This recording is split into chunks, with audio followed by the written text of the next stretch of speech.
Hey everybody and welcome back. In today's video we're going to do a really quick review of the Samsung Galaxy S24 Plus. Now I think that this often does not get a ton of mention because people either opt for the standard S24 to be a little, which is on the cheaper side, and then we have the S24 Ultra, which is obviously the higher end model. Both are great phones. So the S24, like I said, being on the cheaper side, doesn't have the same specs or screen size as the S24 Ultra, so let's just go ahead and cover the Ultra specifically. And this is coming from the perspective of someone who just had a Z Fold 4. I'll put links to the videos on the unboxing of this device, which I have the box behind it, and then also a video overview as to why I'm switching. So let's go through the specs really quickly, and then I'm going to go through my review and actually show a couple of the settings from the phone. But right now I'm just going to pull up the Codeless Fix website, which is my website, in the background as we're kind of reading through. Now I will put the specs on the screen as I scroll through, and we'll put a link to that. So we'll see that we have a couple of different things to note with this device. So the CPU speeds, which I'll put on the screen, but I do have another device here, and you'll see that we have a Deca Core CPU. You'll see some speeds listed right here. Now bringing this phone back into view, you'll see that we have a couple of notable things with this device. Firstly, we have a single screen. It's a 6.7-inch full rectangle, 6.5-inch rounded corners. But the thing that's really impressive about this screen, which you're not going to see as much of in the actual video, but it has a resolution of 3120 by 1440, so Quad HD+. Dynamic AMOLED 2X display, and then the color depth and max refresh rate are impressive as well. So we have a max refresh rate of 120 Hertz, which is pretty standard now. But what really stands out to me is not only the colors and the brightness, but the general quality of this display. Now, Samsung's made impressive displays in the past, but what I've noticed about this one is out of the box, even though it didn't come with the settings turned all the way up to that 1440p, it just looked good. And I don't remember feeling like, man, this screen is impressive out of a box really in a while. So this one really stood out. Additionally, when it's very bright outside, so you have a maximum brightness on this device, which obviously we can turn up. Now, you may not be able to notice it in the video itself, but I have the lights on in the room, and this is just an incredibly bright screen.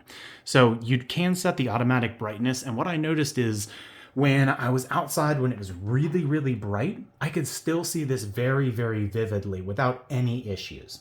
Now, I am using an eSIM right now, and getting that set up took almost no time at all. Now, I'm going to continue to mention a couple of the specs, but really you can just kind of read through as I put them on the screen from the Samsung website. So we have a 12 megapixel front-facing camera, which has incredible quality, but in the rear camera, we have an optical zoom 3x, optical quality zoom 2x, and there's an adaptive pixel sensor for that, and then we have a digital zoom up to 30x. Now, we have quite a few other notes, but we do have UHD 8K recording up to 30 frames per second, and then a 240 frame per second full HD slow motion. Now, for the storage memory, we have 12 gigs of RAM and then up to a 512 gigabyte storage, although for this one I have the 256 gig model. And then there are tons of other notes about the actual connectivity options and things of that nature. But as it is no surprise to most people, the device has a pretty standard series of ports. So we have our USB Type-C down here, and then really nothing else really noteworthy. I'm using a pretty standard rugged Spigen case. You'll see the cameras on the back, so starting to look pretty much like the typical phone for today. And again, you can see the unboxing to see what comes in the box, but it's not really anything special. So that's really everything for the actual device itself.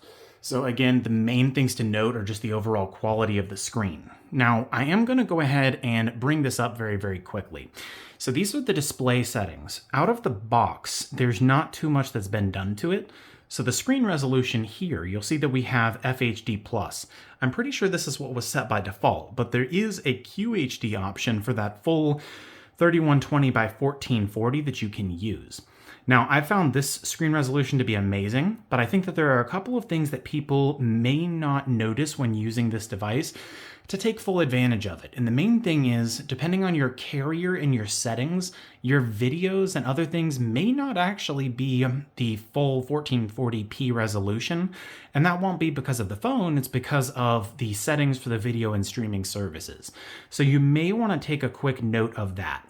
Now, we do have a couple of motion smoothness settings as well that you can see to get the full 120 Hz refresh rate, which I'm pretty sure is enabled by default.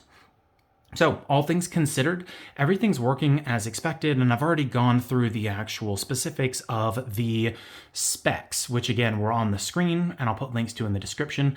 But now I really just want to talk about the device itself. So first things first, one of the things that I noticed, which most people will notice with new phones, is just how fast they are.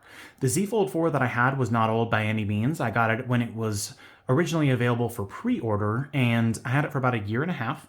Relatively quick phone overall, but the way that this thing just snaps from window to window is just incredible. And not only that, the one thing that stuck out to me about this phone compared to other phones in the past is this is one of the few times where I opened up a device and looked at the display and was just genuinely impressed.